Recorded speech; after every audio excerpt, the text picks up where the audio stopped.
Hello friends, एडूनामा में आपका स्वागत है। आज एक नए ब्रह्मास्त्र के साथ आए हैं जिसका नाम है ब्लैक बुक और यह समान जागरूकता की पुस्तक है निखिल गुप्ता की। आने वाले एसएससी, रेलवे और अन्य प्रतियोगी परीक्षाओं के लिए काफ़ी उपयोगी साबित होगी। इसमें इतिहास, भूगोल, भारतीय राजनीति, अर्थशास्त्र, भौतिकी, रसायन विज्ञान, जीव विज्ञान, विविध और 30 प्रैक्टिस सेट जो प्रीवियस ईयर क्वेश्चन में पूछे गए हैं उसका दिया गया है। इसमें 30,000 वन लाइनर प्रश्न दिए गए हैं। हिंदी मीडियम का है और ये निखिल गुप्ता के द्वारा पुस्तक है जो रचा गया है। और ये एसएससी द्वारा पूछे गए इसमें 800 प्लस टीसीएस के परीक्षा प्रश्न को भी शामिल किया गया है। और सबसे बड़ी बात है कि मार्च 2024 जो अभी चल रही है मार्च, ये अपडेटेड बुक है, काफ़ी लेटेस्ट बुक है। इसको आप पढ़ लेंगे तो आपको है जो काफ़ी इंपॉर्टेंट जो क्वेश्चंस बनते हैं एग्जाम में वैसे यहाँ को देखने को मिलेगा। ठीक है, तो शुरुआत करते हैं। पहले हम विविध प्रश्न से स्टार्ट करते हैं। यदि बुक की रिव्यू किया जाए तो देख सकते हैं कि यहाँ पे एसएससी की परीक्षाओं में विगत वर्ष पूछे गए 30,000 प्रश्न लगभग है और 22,000 प्लस रिसेंट एसएससी टीसीएस प्रश्न पत्रों सहित 800 प्लस सेट दिया गया है। और यह फरवरी 2024 तक अपडेटेड है जो मार्च 2024 में प्रकाशित की गई है। देख सकते हैं ये लेटेस्ट है जो एडिशन है, 26 फरवरी 2024 को ये मुद्रित हुआ है।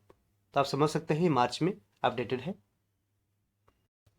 यदि इस वीडियो की कंटेंट की बात की जाए तो यहाँ पे देख सकते हैं कि टॉप 500 सबसे ज़्यादा पूछे जाने वाला प्रश्न यहाँ पे पहला लिस्ट में दिया गया है भाग 1 में। और भाग 2 में समाजशास्त्र से, जिसमें कि इतिहास से 5,988 प्रश्न दिए गए हैं और 1,019 प्रश्न दिए गए हैं प्राचीन भारतीय इतिहास यानी एंसेंट इंडियन हिस्ट्री से।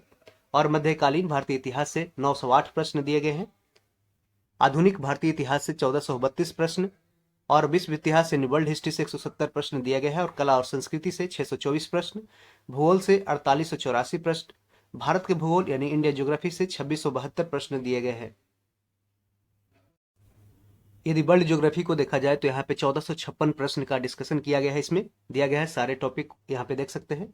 पारिस्थितिकी यानी कि इकोलॉजी से 756 प्रश्न दिए गए हैं। भारतीय राज्य व्यवस्था से 3153 प्रश्न दिए गए हैं। भारतीय राज्य व्यवस्था से, अर्थशास्त्र से 2,938 प्रश्न और हर एक टॉपिक वाइज दिया गया। सबसे बड़ी बात यह है जैसे कि अर्थव्यवस्था की मूल बातें, मांग और आपूर्ति की अवधारणाएं, इस तरीके से है जो सारे टॉपिक को कवर किया गया है। तो काफ़ी ही लाजवाब बुक है।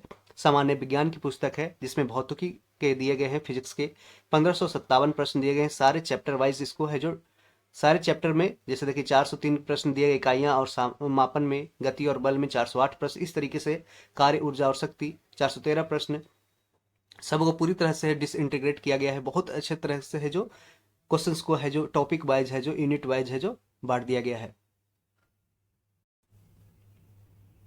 रसायन शास्त्र की देख सकते हैं 2010 प्रश्न है, टॉपिक वाइज है, पूरा दिया गया है। लास्ट में विविध भी दिया गया है। जीव विज्ञान के हैं, बायोलॉजी के 2732 प्रश्न, ठीक है, जिसमें जीव विज्ञान, प्राणी जगत, जूलॉजी, बॉटनी का अलग अलग प्रश्न दिया गया, यूनिट बांट दिया गया है। अपेंडिक्स में जो विविध है, विविध टॉपिक से देख सकते हैं 5,483 प्रश्न, जिसमें जनगणना शामिल है, आविष्कार और खोज, महत्वपूर्ण दिवस, पुस्तक के लेखक, भारत के पड़ोसी देश, अंतर्राष्ट्रीय राष्ट्रीय संगठन, अंतर्राष्ट्रीय संबंध, सूचकांक, रैंक और रिपोर्ट, वित्त और बैंकिंग, साइंस एंड टेक्नोलॉजी, रक्षा, खेल, सरकारी योजनाएं, उद्घाटन, पुरस्कार, सम्मान, नियुक्ति, विविध, ये सब सारे प्रश्न है जो यहाँ पे दिया गया है, सारे टॉपिक यूनिट वाइज। और उसका नंबर ऑफ क्वेश्चन यहाँ पे दिया गया है, उस टॉपिक से कितना पूछा गया है। तो आप देख सकते हैं कि बहुत ही लाजवाब बुक है। एक बार आप पढ़ लीजिएगा तो आपका है जो समझ लीजिए कि बहुत ही अच्छा, एक अच्छा रिवीजन माना जाएगा इस बुक से।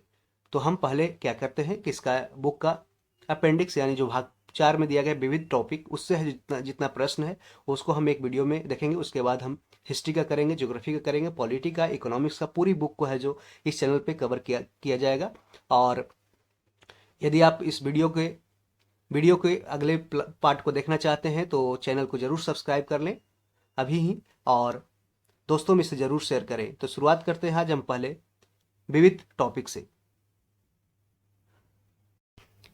विविध के अंतर्गत जनगणना पहला टॉपिक है और इससे पूछे जाने वाले क्वेश्चंस को देखते हैं। किस वर्ष से भारत में जनगणना हर 10 वर्ष में होने वाली एक नियमित प्रक्रिया बन गई है? तो इसका आंसर 1881 हो जाएगा। और ये लॉर्ड रिपन के समय से 10 वर्ष रेगुलर किया गया।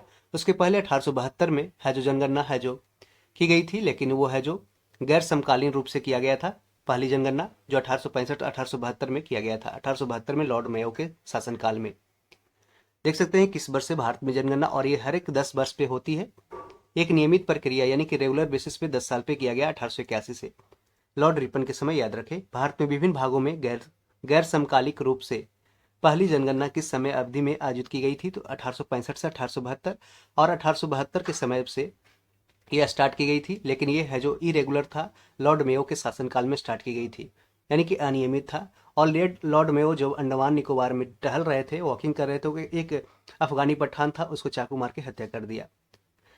तीसरा क्वेश्चन है, भारतीय संविधान के अनुसार जनगणना अधिनियम 1948 के प्रावधानों के तहत जनगणना आयोजित की जाती है, और यह आंकड़ा प्रत्येक कितने वर्ष में? तो 10 वर्ष में एकत्र किया जाता है। 1824 में जेम्स प्रिंसेप ने भारत के किस शहर में जनगणना की थी? तो इसका आंसर ऑप्शन इलाहाबाद हो जाएगा, आंसर इलाहाबाद हो जाएगा। देख सकते हैं भारत में पहली असमकालीन यानी कि नॉन सिंक्रोनस जनगणना कब और किसने कराई थी? तो सन 1872 में गवर्नर जनरल लॉर्ड मेयो द्वारा किया गया था। आपको हमने बता दिया इसके बारे में।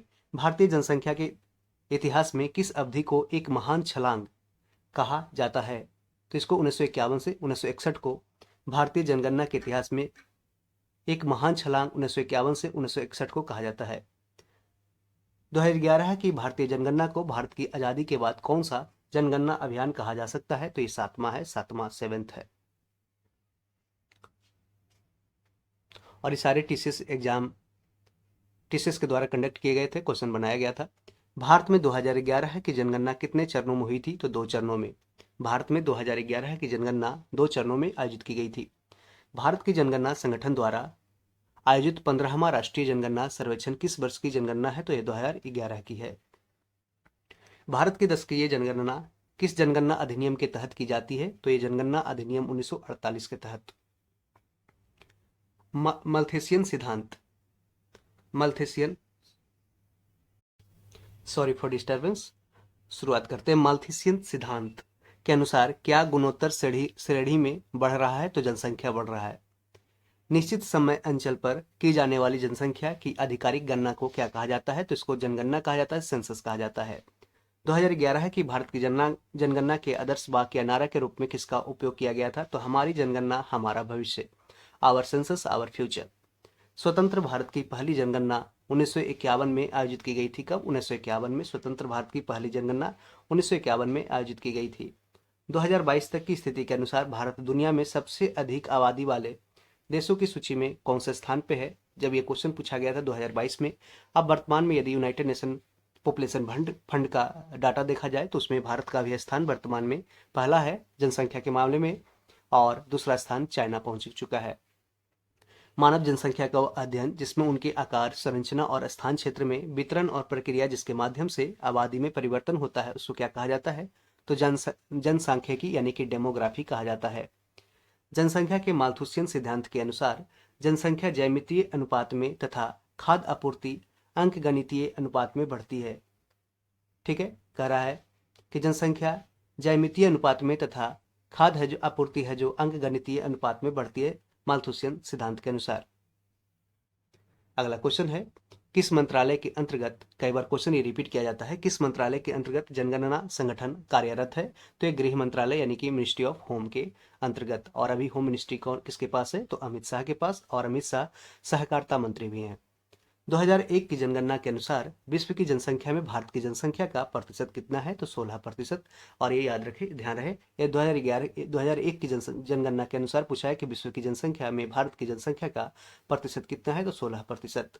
भारत की जनसंख्या की इतिहास में किस वर्ष को महान विभाजक वर्ष यानी कि the year of the great divide के नाम से जाना जाता है? तो 1921 को। कई बार एग्जाम में रिपीट किया गया है क्वेश्चन। किस जनगणना के दौरान भारत के महापंजीयक ने गणना के लिए पहली बार 1 मिनट 3 कोड यानी पुरुष 1, महिला 2 और अन्य 3 प्रदान किया है? तो 2011 सेंसस में। 2011 में होने वाली भारत की जनगणना 1872 के बाद से जब पहली बार पूरे देश में एक समान पैटर्न के अनुसार व्यवस्थित जनगणना आयोजित की गई थी, तो यह 15वीं 10 वार्षिकी जनगणना है। कौन सी? 15वीं है। 2011 की जनगणना के अनुसार कुल वैश्विक आबादी की कितने प्रतिशत जनसंख्या भारत में निवास करती है? तो 17.5% यानी 17.50%। मानक जनगणना परिभाषा के अनुसार मुख्य श्रमिक वह व्यक्ति है जो एक वर्ष में कम से कम 183 दिन कार्य करता है। कितना? तो 183 दिन कार्य करता है। भारत में 21वीं सदी की दूसरी जनगणना 2011 में आयोजित की गई थी। कह रहा है कि भारत में 21वीं सदी की दूसरी जनगणना 2011 में आयोजित की गई थी। भारत की जनगणना 2011 के अनुसार राष्ट्रीय महिला श्रम बल भागीदारी दर यानी फीमेल वर्कफोर्स पार्टिसिपेशन रेट क्या है? तो 25.51% है। भारत की जनगणना 2011 के अनुसार राष्ट्रीय महिला श्रम बल भागीदारी दर female work force participation rate क्या है? तो 25.51%। भारत की 2011 की जनगणना में जनसंख्या की गणना के दौरान कितने प्रश्न पूछे गए थे? तो 29 प्रश्न पूछे गए थे। और यही 29 प्रश्न तो पूछे गए थे, लेकिन और भी ध्यान रहे कि 29 जो विषय है वो पंचायती विभाग में भी है। 29 विषय का जिक्र किया गया है 73वें संविधान संशोधन 1992 के द्वारा। राष्ट्रीय जनसंख्या रजिस्टर, नेक्स्ट क्वेश्चन कह रहा राष्ट्रीय जनसंख्या रजिस्टर यानी कि नेशनल पॉपुलेशन रजिस्टर, यहाँ पे आंसर 3 और 4 हो जाएगा। नागरिकता अधिनियम 1955 और नागरिकता नियमावली 2003 के प्रावधान के तहत तैयार किया गया है। 2011 की जनगणना के अनुसार भारत में कुल कितने जिले थे? तो 640 जिले। कितने? 640 जिले। नेक्स्ट क्वेश्चन, भारत की जनगणना के संदर्भ में CMMS का फुल फॉर्म क्या है? तो इसका नाम फुल फॉर्म है census management and monitoring system. Census management and monitoring system CMMS। एक वर्ष में प्रति 1000 व्यक्तियों पर होने वाली मौतों की संख्या को क्या कहते हैं? तो इसको मृत्यु दर यानी कि डेथ रेट के रूप में जाना जाता है। यदि किसी देश की जन्म दर मृत्यु दर से अधिक है तो जनसंख्या में क्या होगी? तो वृद्धि हो जाएगी। जनसंख्यिकी संक्रमण के सिद्धांत के अनुसार जनसांख्यिकी संक्रमण के बाद के संक्रमणकालीन चरण को किसके द्वारा परिभाषित किया जाता है? तो कम और लगभग समान जन्म और मृत्यु दर से। जापान जैसे देशों में निम्न जन्म दर जनसंख्या पिरामिड को आधार पर संकरा यानी कि नैरो बनाती है। जापान जैसे देशों में निम्न जन्म दर जनसंख्या पिरामिड को आधार पर क्या बनाती है? तो ये संकरा बनाती है। आर्थिक स्थिति यानी कि नैरो बनाती है। आर्थिक स्थिति के अनुसार भारत की जनसंख्या को मुख्य श्रमिक में विभाजित किया गया है। तो कह रहा है आर्थिक स्थिति के अनुसार भारत की जनसंख्या को मुख्य श्रमिक, सीमांत श्रमिक और गैर श्रमिक में विभाजित किया गया है। भारत में 10कीय जनगणना कराने की जिम्मेदारी किस मंत्रालय की होती है? तो गृह मंत्रालय, मिनिस्ट्री ऑफ होम के अंतर्गत होती है। अगला क्वेश्चन है, भारत में जनगणना के संबंध में NPR का पूर्ण रूप क्या है? तो national population register. National population register NPR का फुल फॉर्म होता है। विभिन्न प्रकार के व्यवसायों के आधार पर जनसंख्या का वितरण व्यावसायिक संरचना कहलाता है। विभिन्न प्रकार के व्यवसायों के आधार पर जनसंख्या के वितरण क्या कहलाता है? तो व्यावसायिक संरचना यानी कमर्शियल स्ट्रक्चर कहलाता है। 39 नंबर क्वेश्चन, निम्नलिखित में से क्या भारत के जनगणना वाले किसी नगर की परिभाषा के अंतर्गत नहीं आता है? तो नहीं आता है तो केवल 4 नहीं आता है। तो यहाँ पे देख रहे हैं कि प्राथमिक क्षेत्र में लगी हुई 75% से अधिक जनसंख्या है जो भारत की जनगणना वाले किसी नगर की परिभाषा के अंतर्गत नहीं आता है। तो ऑप्शन 4 गलत हो जाएगा, जबकि नगर पालिका, नगर निगम आदि की उपस्थिति 5000 व्यक्तियों की न्यूनतम जनसंख्या ये आती है और जनसंख्या घनत्व 400 व्यक्ति प्रति किलोमीटर, ये सारे हैं जो किसी नगर की परिभाषा के अंतर्गत आता है भारत की जनगणना में। भारत के जनगणना विभाग का प्रमुख कौन होता है? तो भारत के महारजिस्ट्रार और जनगणना आयुक्त होते हैं। भारत के जनगणना विभाग का प्रमुख कौन होता है? भारत के महारजिस्ट्रार एवं जनगणना आयुक्त। 2011 की जनगणना के अनुसार भारत में सबसे अधिक साक्षरता वाला जिला कौन सा है? तो शेरछिप है। शेरछिप है। कहाँ पे है ये? मिजोरम में है शेरछिप। याद रखें 2011 की जनगणना के अनुसार भारत में सबसे अधिक साक्षरता वाला जिला कौन सा है? तो शेरछिप है, मिजोरम में है। आयु के आधार पर किसी राष्ट्र की जनसंख्या को सामान्यतः 3 व्यापक श्रेणियों में बांटा जाता है। भारत की जनगणना 2011 के अनुसार भारत की कुल जनसंख्या कितनी थी? तो 121 करोड़ यानी कि 1.21 बिलियन लगभग है। 2011 की जनगणना के अनुसार कौन सी भारत की जनसंख्या की सही सीमा है? तो 120 से 130 करोड़ यानी कि 1.2 से लेकर के 1.3 बिलियन पॉपुलेशन। भारत में वार्षिक जनसंख्या वृद्धि दर प्रतिशत धीरे धीरे वर्ष 1981 में घटने लगी। भारत में वार्षिक जनसंख्या वृद्धि दर प्रतिशत जो होती है वो धीरे धीरे क्या होती, तो वर्ष 1981 में घटने लग गई। 2020 में भारत में 0 से 14 वर्ष की आयु की जनसंख्या का प्रतिशत कितना था, तो 26.2%। कितना? 26.2%। UNFPA United nation for population fund के हालिया अनुमानों के अनुसार 2022 में भारत की 68% जनसंख्या 15 से 64 वर्ष की आयु के बीच में है। भारत की 2011 की जनगणना के अनुसार भारत में किस राज्य की जनसंख्या सबसे अधिक है, तो ये उत्तर प्रदेश की जनसंख्या सबसे अधिक है। भारत की जनगणना 2011 के अनुसार किस महानगर की जनसंख्या सबसे अधिक है, तो ये मुंबई की सबसे अधिक जनसंख्या है। किस भारतीय राज्य की जनसंख्या उत्तर प्रदेश के बाद सबसे अधिक है, तो उत्तर प्रदेश के बाद महाराष्ट्र का स्थान आता है और उसके बाद तीसरा स्थान आता है बिहार का। 2011 की जनगणना के अनुसार शहरों के किस जोड़े ने सबसे अधिक जनसंख्या दर्ज की है? 51 नंबर हम प्रश्न देख रहे हैं। कह रहा है 2011 की जनगणना के अनुसार शहरों के किस जोड़े ने सबसे अधिक जनसंख्या दर्ज की है, तो दिल्ली और मुंबई ने। भारत की जनसंख्या 2011 के अनुसार निम्नलिखित में से कौन सा राज्य 0 से 6 वर्ष की आयु की सबसे अधिक जनसंख्या वाले शीर्ष 3 राज्यों में शामिल है, तो पहला स्थान असम का आता है, दूसरा महाराष्ट्र का, तीसरा केरल और चौथा मध्य प्रदेश का स्थान ऑप्शन में दिया है, तो इसका आंसर पहला स्थान है जो महाराष्ट्र हो जाएगा। भारत की जनगणना के 2011 के अनुसार निम्नलिखित में से कौन सा राज्य 0 से 6 वर्ष की आयु के सबसे अधिक जनसंख्या वाले शीर्ष 3 राज्य में शामिल है, तो पहला आंसर इसका महाराष्ट्र हो जाएगा। 2011 की जनगणना के अनुसार भारत में कौन सा दूसरा सबसे अधिक आबादी वाला मेट्रो शहर है, तो ये दिल्ली इसका आंसर हो जाएगा। शीर्ष 3 सबसे अधिक आबादी वाले राज्य कौन से हैं, तो पहला बताया हमने उत्तर प्रदेश, दूसरा महाराष्ट्र और तीसरा स्थान है जो बिहार का आता है। और बिहार का है जो 2011 जनगणना के अनुसार इसकी जनसंख्या है 10,99,44,952 है। ठीक है। भारत की जनगणना 2011 के अनुसार राज्यों के किस समूह में ग्रामीण जनसंख्या का प्रतिशत बहुत अधिक है, तो बिहार और सिक्किम। 2011 के अनुसार राज्यों के किस समूह में ग्रामीण जनसंख्या का प्रतिशत बहुत अधिक है, तो बिहार और सिक्किम की।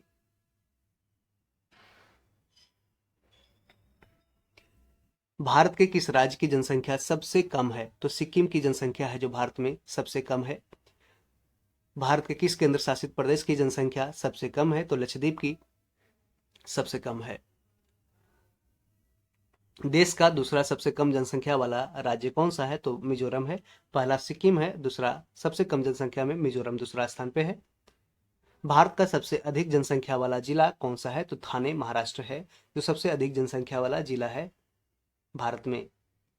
विभिन्न राज्यों में जनसंख्या के वितरण को सुमेलित करते हुए सही विकल्प का चयन करना है। तो आंध्र प्रदेश में लगभग प्रतिशत में जनसंख्या का वितरण दिया है 7%, महाराष्ट्र में 9% और उत्तर प्रदेश में 16%। तो 1 का ए, 2 का बी, 3 का सी। भारत की जनगणना 2011 के अनुसार सिक्किम की जनसंख्या लगभग कितनी है, तो 6.11 लाख यानी लगभग 6 लाख, याद रखें। भारत की जनगणना 2011 के अनुसार 1 लाख से कम जनसंख्या वाले केंद्र शासित प्रदेश का चयन करना है। तो यहाँ देख सकते हैं इसका आंसर हो जाएगा लक्षद्वीप हो जाएगा। कौन सा आंसर? लक्षद्वीप हो जाएगा। भारतीय जनगणना 2011 के अनुसार किस राज्य की जनसंख्या 10 करोड़ से अधिक है, तो इसका आंसर महाराष्ट्र हो जाएगा। महाराष्ट्र की जनसंख्या 10 करोड़ से अधिक है। भारत में कौन सा राज्य क्षेत्रफल और जनसंख्या के मामले में समान रैंकिंग स्थान रखता है, तो मेघालय है। देख सकते हैं कि ऐसे क्वेश्चन है जो पूछे जा सकते हैं कि भारत में कौन सा ऐसा राज्य है जो क्षेत्रफल और जनसंख्या यानी एरिया और पॉपुलेशन के मामले में समान रैंकिंग है जो रखता है, तो मेघालय इसका आंसर हो जाएगा। भारत में सर्वाधिक जनसंख्या वाला शहर कौन सा है, तो मुंबई है। 2011 की जनगणना के अनुसार बिहार राज्य भारत का तीसरा सबसे बड़ा आबादी वाला राज्य था, अभी भी है।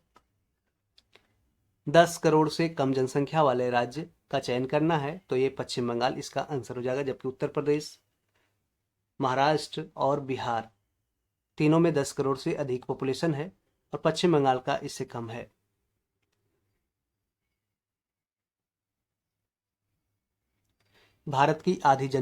भारत की आधी जनसंख्या केवल 5 राज्यों में रहती है, निम्नलिखित में से कौन उन राज्यों में से एक है? तो इसका आंसर हो जाएगा पश्चिम बंगाल। ऑप्शन ये हो जाएगा पश्चिम बंगाल। 2001 जनगणना के अनुसार 40 वर्ष से कम आयु में भारतीय जनसंख्या का प्रतिशत कितना है? तो 75%। 2011 की जनगणना के आंकड़ों के अनुसार भारत 1210 मिलियन की आबादी वाला दूसरा सबसे अधिक आबादी वाला देश है, लेकिन अब वर्तमान में चीन है जो दूसरा स्थान पे है और भारत पहला स्थान पे है। याद रखें, भारत में कार्यबल यानी कि वर्क फोर्स आबादी में कौन से लोग शामिल नहीं होते हैं? तो 14 वर्ष के लोग शामिल नहीं होते हैं। भारत में कार्यवर्ग यानी कि वर्क फोर्स आबादी में 14 वर्ष के लोग शामिल नहीं होते हैं। कुल जनसंख्या 2011 के आधार पर निम्नलिखित राज्यों को अवरोही क्रम में व्यवस्थित करना है। तो इसका आंसर बीसीए हो जाएगा, यानी कि पहला महाराष्ट्र, उसके बाद दूसरा बिहार, उसके बाद तीसरा पश्चिम बंगाल, और इसके सबसे ऊपर कौन सा है? उत्तर प्रदेश में सबसे ज्यादा जनसंख्या है। ठीक है। जनसांख्यिकी यानी कि जनसांख्यिकी में जनसंख्या प्रक्षेपण किसको संदर्भित करता है? तो पिछले आंकड़ों और रुझानों के आधार पर भविष्य की जनसंख्या के आधार का अनुमान लगाने को संदर्भित करता है जनसंख्या प्रक्षेपण, यानी कि पॉपुलेशन एस्टिमेशन।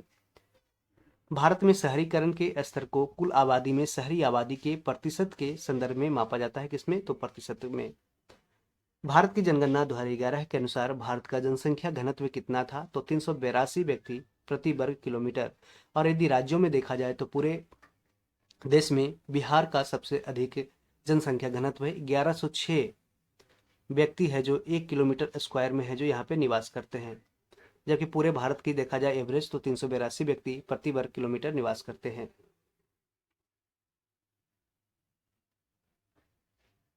अगला क्वेश्चन है कि भारत में जनसंख्या घनत्व को व्यक्तियों की संख्या प्रति वर्ग किलोमीटर के रूप में परिभाषित किया जाता है। किसी बस्ती को जनगणना शहर मानने के लिए जनसंख्या के घनत्व के संबंध में क्या मापदंड है? तो 400 व्यक्ति प्रति वर्ग किलोमीटर। किसी बस्ती को जनगणना शहर मानने के लिए जनसंख्या के घनत्व के संबंध में क्या मापदंड है? तो 400 व्यक्ति प्रति वर्ग किलोमीटर। जन्म दर यानी कि बर्थ रेट जनसंख्या में एक निश्चित अवधि के दौरान जन्मों की संख्या को संदर्भित करता है जो प्रारंभिक घनत्व में जोड़ा जाता है। 79 नंबर क्वेश्चन हम जनगणना देख रहे हैं। 2011 की जनगणना के अनुसार किस राज्य या केंद्र शासित प्रदेश में जनसंख्या का घनत्व सबसे अधिक है? तो दिल्ली का राष्ट्रीय राजधानी क्षेत्र आंसर हो जाएगा। यदि सिर्फ राज्यों में पूछा जाए तो उसमें बिहार आ जाएगा।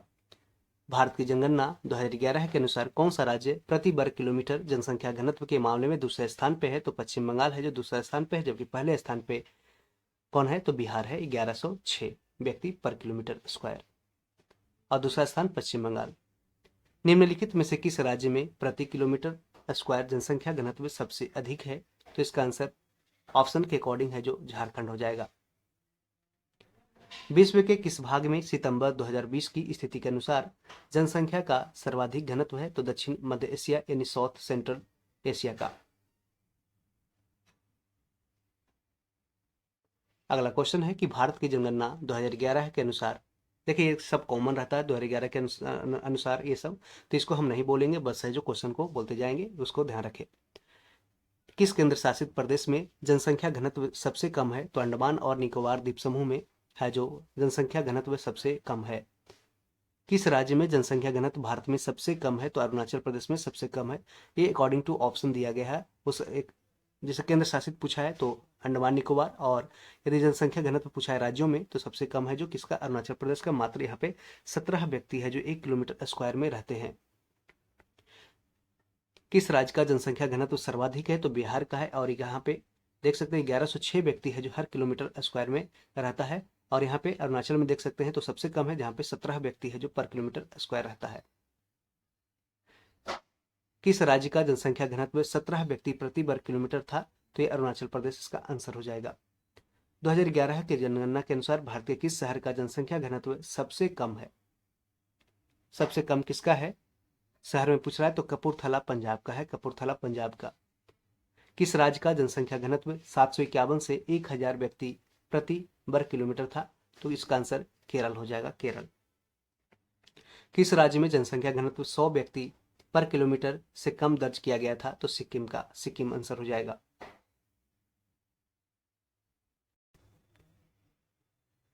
सर्वाधिक घनत्व वाला क्षेत्र कौन सा है? तो दिल्ली है, दिल्ली। बिहार में जनसंख्या घनत्व कितना दर्ज किया गया था? तो 1106 व्यक्ति प्रति वर्ग किलोमीटर। असम और अधिकांश प्रायद्वीपीय राज्यों में जनसंख्या घनत्व क्या है? तो ये मध्यम है, मीडियम है। भारत की जनगणना के अनुसार 2011 के अनुसार निम्न में से उस राज्य की पहचान करना है जिसमें जनसंख्या घनत्व 100 व्यक्ति पर किलोमीटर से अधिक दर्ज किया गया था। तो इसका आंसर हो जाएगा राजस्थान हो जाएगा, ऑप्शन 4 हो जाएगा, राजस्थान। 1951 कह रहा है, 1951 की जनगणना के अनुसार भारत का जनसंख्या घनत्व कितना था? तो 117 व्यक्ति पर किलोमीटर। अभी 2011 में कितना है? तो 382 व्यक्ति पर किलोमीटर स्क्वायर है। 1951 से 2011 जनगणना वर्ष तक जनसंख्या घनत्व में कुल कितनी वृद्धि हुई है? तो 3 गुना से अधिक हो चुकी है। यहाँ पे आप देख सकते हैं 3 गुना से अधिक हो चुका है। भारत में जनसंख्या की त्वरित वृद्धि का मुख्य कारक क्या है? तो उच्च जन्म दर और गिरती मृत्यु दर, यानी कि high growth, high birth rate और डिक्लाइनिंग डेथ रेट। जनसंख्या की वृद्धि दर से क्या तात्पर्य है? तो जन्म दर और मृत्यु दर का अंतर। यह जनसंख्या की वृद्धि दर से तात्पर्य है कि difference between birth rate and death rate. Bharat की जनगणना 2011 के आंकड़ों के अनुसार भारत की जनसंख्या की कुल वृद्धि में 2001 से 2011 के बीच किस राज्य का दूसरा सर्वाधिक प्रतिशत, sorry again for disturbance and continue करते हैं कि भारत की जनगणना 2011 के आंकड़ों के अनुसार भारत की जनसंख्या की कुल वृद्धि 2001 से 2011 के बीच की किस राज्य का दूसरा सर्वाधिक प्रतिशत योगदान रहा है? तो बिहार का रहा है। वर्ष 2001 से 2011 के दौरान किस राज्य ने जनसंख्या में सर्वाधिक वृद्धि दर्ज किया था? तो ये मेघालय इसका आंसर हो जाएगा। भारत की 2001 से 2011 जनगणना के दौरान राज्यों की निम्नलिखित में से किस समूह में बहुत अधिक जनसंख्या वृद्धि दर्ज की गई थी? तो इसका आंसर केवल 2 हो जाएगा, मेघालय, अरुणाचल प्रदेश और बिहार हो जाएगा। मेघालय, अरुणाचल प्रदेश, बिहार। वर्ष 2011 की जनगणना के अनुसार भारत में शहरी जनसंख्या का प्रतिशत कितना है? तो 31.16%, 31.16%। भारत में नगरीय जनसंख्या का प्रतिशत क्या था? अनुमानित रेंज बताएं तो 30% से लेकर के 35% के बीच आप दे सकते हैं, 31.16%। भारत की जनगणना के अनुसार 50,000 से 99,999 की आबादी वाले शहरी क्षेत्र को क्या कहा जाता है? तो इसको क्लास 2 टाउन कहा जाता है, क्लास 2 टाउन। 50,000 से 99,999 की आबादी वाले शहरी क्षेत्र को क्लास 2 टाउन के नाम से जाना जाता है। किस भारतीय राज्य में नगरीय जनसंख्या का अनुपात सर्वाधिक है? तो कहाँ पे? तो गोवा में। गोवा में अर्बन पॉपुलेशन का जो रेशियो है सर्वाधिक है भारत में। तीसरा सर्वाधिक जनसंख्या वाली शहरी संकुलन यानी कि अर्बन एग्लोमेरेशन कौन सा है? तो कोलकाता है। 15 जुलाई 2011 को जारी जनगणना के आंकड़े दर्शाते हैं कि महाराष्ट्र की 13.48% शहरी आबादी रहती है। कितना? 13.48% शहरी आबादी रहती है। भारत की जनगणना 2011 के अनुसार भारत की ग्रामीण जनसंख्या का प्रतिशत कितना है? तो 68.8% यानी 68.8% है। किस राज्य की ग्रामीण जनसंख्या सबसे अधिक है और ग्रामीण जनसंख्या का प्रतिशत भी सबसे अधिक है? तो उत्तर प्रदेश इसका आंसर हो जाएगा। भारत की 2001 की रिपोर्ट के अनुसार ग्रामीण क्षेत्रों में रहने वाली जनसंख्या कितना प्रतिशत है? तो 72% है, 72%। 2011 की जनगणना के अंतिम जनसंख्या योग के अनुसार भारत में देश की कुल बाल जनसंख्या यानी चाइल्ड पॉपुलेशन में ग्रामीण बाल जनसंख्या का प्रतिशत कितना है? तो 74.05% यानी 74.05% है। किस राज्य में ऋणात्मक जनसंख्या वृद्धि या निगेटिव पॉपुलेशन ग्रोथ रेट दर्ज की गई है? तो नागालैंड में। कहाँ पे? नागालैंड में। नागालैंड की राजधानी कहाँ है? तो कोहिमा है। संयुक्त राष्ट्र जनसंख्या प्रभाग द्वारा संकलित सूची के अनुसार मल्लापुरम 2015 और 2020 के बीच जनसंख्या में 44% की वृद्धि के साथ दुनिया का सबसे तेजी से बढ़ने वाला शहर है कौन? मल्लापुरम, जो केरल में है। सामाजिक आर्थिक जनगणना सोशल इकोनॉमिक सेंसस 2015 के अनुसार किस राज्य में भिक्षा से निर्वाह करने वाले निराश्रित परिवारों की संख्या सर्वाधिक है? तो कहाँ पे? उड़ीसा में है। 2021 में भारत में शहरी आबादी का प्रतिशत लगभग कितना था? तो 35.4%। कितना? 35.4%। भारत की जनगणना 2011 के अनुसार भारत की किस राज्य की कुल जनसंख्या में हिंदू जनसंख्या का प्रतिशत सर्वाधिक है? तो हिमाचल प्रदेश में। आगे बढ़ते हैं। भारत की वर्ष 2011 की जनगणना के अनुसार 2001 से 2011 के दशक में हिंदू जनसंख्या की वृद्धि दर क्या थी? तो 16.80%। 16.80%। अनुसूचित जाति यानी शेड्यूल कास्ट की जनसंख्या का सर्वाधिक घनत्व है जो इंडो गंगेटिक के मैदान में है। भारत की जनगणना 2011 के अनुसार भारत की कुल जनसंख्या में सिख समुदाय का प्रतिशत कितना था? तो 1.70%। 1.70%। भारत का दूसरा सबसे बड़ा धार्मिक अल्पसंख्यक समाज कौन सा है? तो दूसरा है सबसे बड़ा ईसाई हो जाएगा, क्रिश्चियंस। भारत के किस राज्य में सर्वाधिक बौद्ध आबादी है? तो महाराष्ट्र में सबसे ज्यादा है जो बौद्धिस्ट पॉपुलेशन है।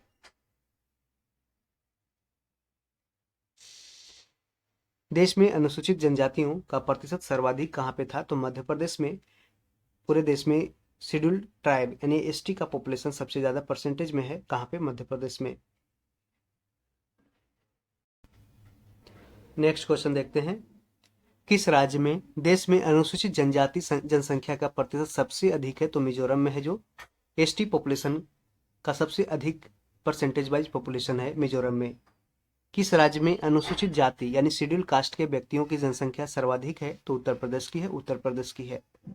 1991 की जनगणना के अनुसार किस राज्य या संघ राज्य क्षेत्र में अनुसूचित जातियों की जनसंख्या का प्रतिशत सर्वाधिक है? तो इसका आंसर पंजाब हो जाएगा। 2011 की जनगणना के अनुसार भारत में मुसलमानों का कुल प्रतिशत है 14.2%। 14.2%। राष्ट्रीय जनगणना में भारत के भीतर तो निरी जातीय समूहों की पहचान नहीं की जाती है। राष्ट्रीय जनगणना में भारत के भीतर निरी जातीय समूहों की पहचान नहीं की जाती है। भारत की 2011 की जनगणना के अनुसार किन समुदायों और उनकी कुल जनसंख्या के सही प्रतिशत को निरूपित करता है?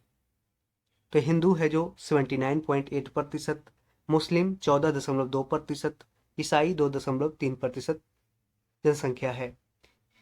किस धर्म की जनसंख्या सबसे कम है? तो जैन धर्म की जनसंख्या सबसे कम है भारत में। किस राज्य में ईसाई आबादी का प्रतिशत सबसे अधिक है? तो केरल में सबसे ज्यादा क्रिश्चियंस पॉपुलेशन है। कौन सा भारतीय अल्पसंख्यक समुदाय सबसे बड़ा है? तो मुस्लिम। मुस्लिम भारतीय अल्पसंख्यक समुदाय सबसे बड़ा है। अविकसित और तकनीकी रूप से पिछड़े समाज में जनसंख्या वृद्धि कम क्यों है? क्योंकि मृत्यु दर और जन्म दर दोनों अधिक होती है।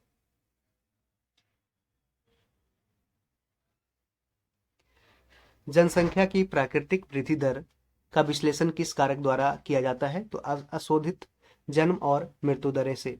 अशोधित जन्म और मृत्यु दरें से। जनसंख्या वृद्धि दर का क्या अर्थ है? तो जन्म और मृत्यु दर के बीच का अंतर जनसंख्या वृद्धि दर का मतलब होता है। 2011 की जनगणना के अनुसार 2001 से 2011 की दशकीय वृद्धि दर कितनी दर्ज की गई थी? तो 17.64%। याद रखें, कह रहा है कि 2001 से 2011 की दशकीय वृद्धि यानी डिकेडल ग्रोथ रेट कितनी दर्ज की गई थी? तो 17.64%। 2001 से 2011 तक की भारत की जनसंख्या का वार्षिक वृद्धि दर यानी कि जो एनुअल ग्रोथ रेट है वो क्या था? तो 1.64%। और यही गुना 10 कर दीजिए तो लगभग है जो 17.64% हो जाएगा। इस मैंने दशकीय है 10 सालों के एक बार देखा जाए तो 17.64% है। 2001 से 2011 तक है जो भारत की दशकीय वृद्धि दर दर्ज की गई 17.64%। और यही 2001 से लेकर के 2011 तक भारत की जनसंख्या का वार्षिक वृद्धि दर यानी एनुअल ग्रोथ रेट कहा गया तो 1.64% है जो दर्ज की गई। किस दशक के दौरान भारत की जनसंख्या ने नकारात्मक वृद्धि दर यानी कि निगेटिव ग्रोथ रेट को दर्ज किया? तो 1911 से 1921 के बीच। 1911 से 1921 के बीच।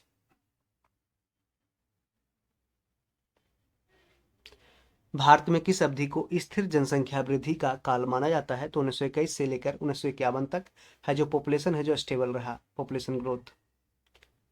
2001 से 11 के बीच किस राज्य की दशकीय जनसंख्या वृद्धि दर सबसे अधिक रही? तो मेघालय की सबसे अधिक रही, ठीक है, और सबसे कम किसकी रही? नागालैंड की।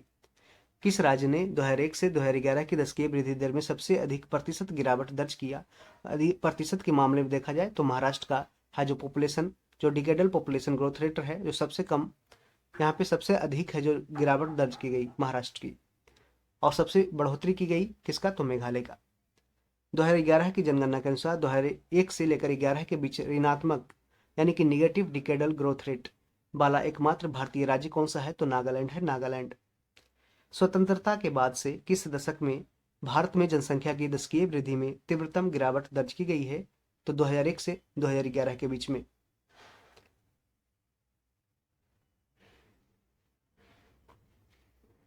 दो हजार ग्यारह की जनगणना के अनुसार 2001 से लेकर 11 के बीच किस केंद्र शासित प्रदेश की दशकीय जनसंख्या वृद्धि दर सबसे अधिक रही है? तो दादरा और नगर हवेली की, दादरा और नगर हवेली की। अब याद रखें कि दमन और दीव और दादरा नगर हवेली को दोनों को अब केंद्र शासित प्रदेश को एक साथ मर्ज कर दिया गया है। भारत की 2011 की जनगणना के अनुसार 2001 से 2011 के बीच किस राज्य की जनसंख्या में अधिकतम प्रतिशत वृद्धि हुई है? तो ये छत्तीसगढ़ इसका आंसर हो जाएगा। परसेंटेज वाइज पूछ रहा है। किन भारतीय राज्यों के समूह की जनसंख्या सर्वाधिक थी? तो उत्तर प्रदेश, महाराष्ट्र, बिहार, ये सब राज्यों की है जो पॉपुलेशन सबसे अधिक रही है। 2001 से 2011 के बीच किस राज्य में जनसंख्या वृद्धि का प्रतिशत है जो सबसे कम था? तो किसका? हिमाचल प्रदेश का है जो जनसंख्या वृद्धि का प्रतिशत सबसे कम था, हिमाचल प्रदेश का। भारत की जनगणना के अनुसार निम्नलिखित में से क्या शहरी बस्तियों की परिभाषा के अंतर्गत शामिल नहीं किया गया है? तो इसका आंसर केवल 4 हो जाएगा। इसके पहले हमने इस क्वेश्चन को देखा था। 75% से अधिक जनसंख्या प्राथमिक क्षेत्र में कार्यरत है, यह स्टेटमेंट गलत है, जबकि ये तीनों सही है। कि 5,000 से अधिक व्यक्तियों की जनसंख्या, नगर पालिका, निगम आदि की उपस्थिति, जनसंख्या घनत्व 400 व्यक्ति प्रति वर्ग किलोमीटर, ये सारे दर्शाते हैं कि कोई भी शहरी बस्तियों की, ये सारे शहरी बस्तियों के अंतर्गत आता है। कौन सा प्रमुख कारण भारत में उत्तरोत्तर जनसंख्या वृद्धि से संबंधित है? तो स्वास्थ्य सुविधाओं के कारण मृत्यु दर में कमी। कौन सा प्रमुख कारण भारत में उत्तरोत्तर जनसंख्या वृद्धि से संबंधित है? तो स्वास्थ्य सुविधाओं के कारण मृत्यु दर में कमी हो चुकी है। अब देखते हैं कि बहुत सारा, जैसे अभी आयुष्मान योजना भी आ चुका है जो आपको 5 लाख तक है, जो कोई भी सरकारी हॉस्पिटल या फिर टीयर जो सरकारी हॉस्पिटल से रिलेटेड है उसमें आप है जो इलाज करा सकते हैं। अगला क्वेश्चन है अशोधित अशोधित जन्मदर अशोधित जन्मदर वर्ष के मध्य में आकलित प्रति 1,000 जनसंख्या पर वर्ष के दौरान जीवित जन्म लेने वाले बच्चों की संख्या को इंगित करती है। अशोधित इसका आंसर हो जाएगा।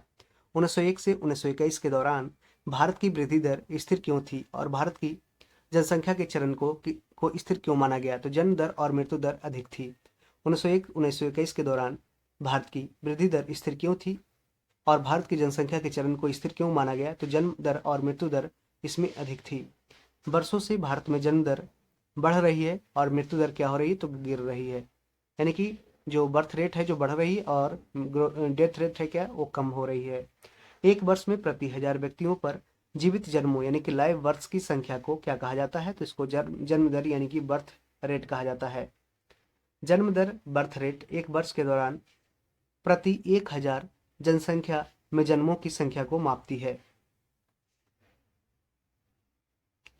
जन्म के समय सबसे अधिक जीवन प्रत्याशा यानी कि लाइफ एक्सपेक्टेंसी वाला राज्य कौन सा है? तो केरल है। यानी कि जो बच्चे जन्म लेते हैं यहाँ पे उसके आगे जिंदा रहने की संभावना बहुत ही अधिक है। कहाँ पे? केरल में।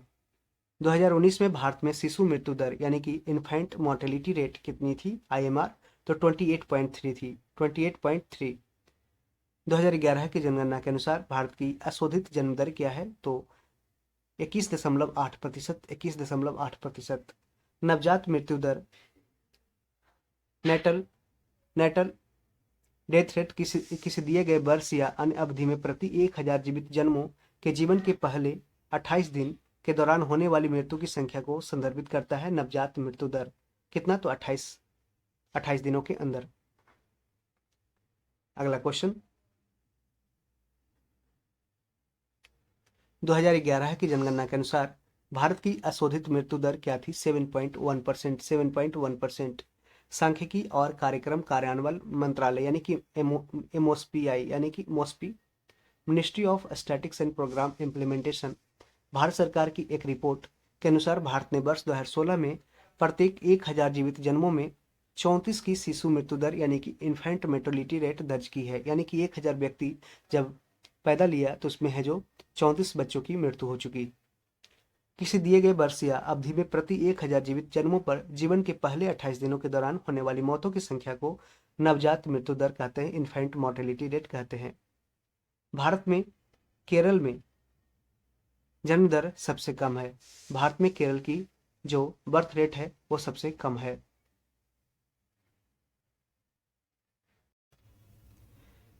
कह रहा है कौन सा कथन इसमें सही है? तो पहला स्टेटमेंट है 2011 में भारत में मृत्यु दर 7.2 प्रति 1000 है, तो ये स्टेटमेंट सही है। 2012 में जन्म के समय जीवन प्रत्याशा 72.6 वर्ष है, ये स्टेटमेंट है जो गलत है, तो ओनली वन स्टेटमेंट करेक्ट है। शिशु मृत्यु दर यानी कि इन्फेंट मोर्टेलिटी रेट को किसी दिए गए वर्ष में प्रति 1000 जीवित जन्मों पर 1 वर्ष से कम आयु, कितना, तो 1 वर्ष से कम आयु के शिशुओं की मृत्यु की संख्या को रूप में परिभाषित किया गया है। जब 1 वर्ष से कम रहे तो इसको शिशु मृत्यु दर यानी इन्फेंट मोर्टेलिटी कहते हैं, शिशु मृत्यु दर।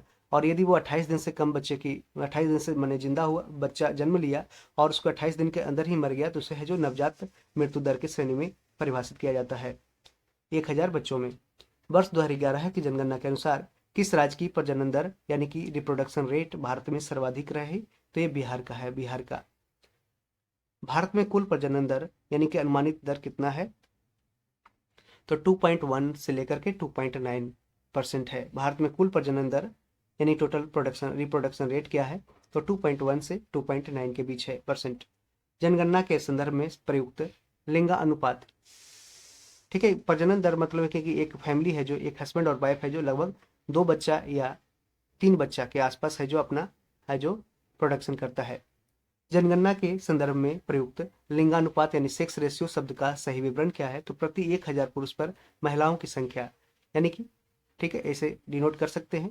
जैसे कि अभी 9 किसी का भी ले सकते हैं। जैसे केरल का जनसंख्या ज़्यादा है, सबसे ज़्यादा, तो उसका है जो पूरे भारत में सबसे कह सकता है कि सबसे ज़्यादा है जो वहाँ पे जनसंख्या है, सेक्स रेशियो सबसे ज़्यादा किसका है? केरल का। और पूरे बिहार में जिलों में कौन सा है? तो गोपालगंज का सेक्स रेशियो ज़्यादा है। यानी कि यदि यदि 1082 हो गया तो यहाँ पे समझ सकते हैं कि 82 महिला है जो ज़्यादा हो गया 1000 पुरुष पे, यानी कि ये पुरुष की संख्या है मेल का और द फीमेल का है। 2011 की जनगणना के अनुसार भारत में लिंगानुपात कितना है? तो प्रति 1000 पुरुषों पर 943 महिलाएं हैं, ठीक है। इसको 943 महिलाएं अभी भारत का सेक्स रेशियो है पूरे भारत का। भारत में उनकी 2001 की जनगणना के अनुसार लिंगानुपात प्रति 1000 पुरुषों पर कितनी महिलाएं हैं? तो 933।